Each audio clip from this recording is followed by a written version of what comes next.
নমস্কার বন্ধুরা, আপনাদের এখন সহজে চিকেন রান্নার পদ্ধতি জানাচ্ছি। এখানে দেখছেন একটা পেঁয়াজকে তেলে ভাজছি, তার সঙ্গে আদা রসুন বাটা, আদা বাটা আছে।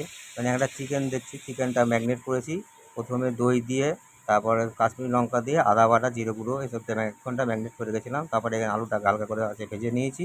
এই ম্যারিনেট করা চিকেনটা 1 ঘন্টা রেখে দিয়েছি। 1 ঘন্টা রাখার পর এখানে দেখছেন এখানে লঙ্কা বাটা, জিরে বাটা, আদা বাটা একটু দিয়ে পেঁয়াজের সঙ্গে নেড়ে চেড়ে নিচ্ছি এবং যে ম্যারিনেট করা চিকেনটা এখানে দিয়ে দিলাম। দেওয়ার পর এটাকে একটু থালা দিয়ে কিছুক্ষণ ভাপবো, কষাবো।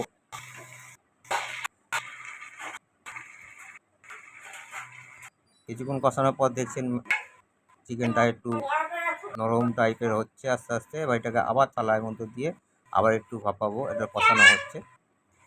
কষানোর পর দেখলেন যেগুলো একটু জল বেরিয়ে গেছে, তখন একটু আমরা টমেটো সস দিয়ে দিলাম, এবার চাপা দিয়ে দিলাম। দিয়ে পরে যখন কষানো হচ্ছে, এখন থালাটা তুলে নিয়ে এসে ডাইরেক্ট কষানো হচ্ছে এবং এখানে দেখছেন কষানোর পর একটু জল দিয়ে তার মধ্যে আলুটা পেঁয়াজ লঙ্কা দিয়ে আমাদের চিকেন রান্না একদম তৈরি। ঝোল সমেত। ভালো কমেন্ট পেতে লাইক